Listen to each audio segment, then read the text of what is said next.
Hi Year 1, we've got our last video for this rule. So when we add the E and the D graphemes onto the end of our verbs, we know it turns it into a past tense verb, so it's when it's already happened.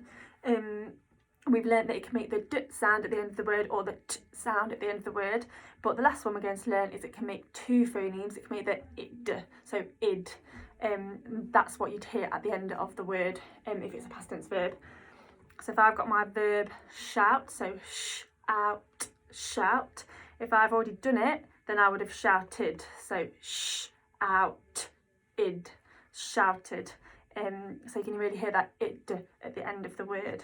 If I look at my second word, ate, wait. If it's already happened, it's in the past tense. So we need to add the ed onto the end of it. So it'd be ate, id, waited. I hope that makes sense.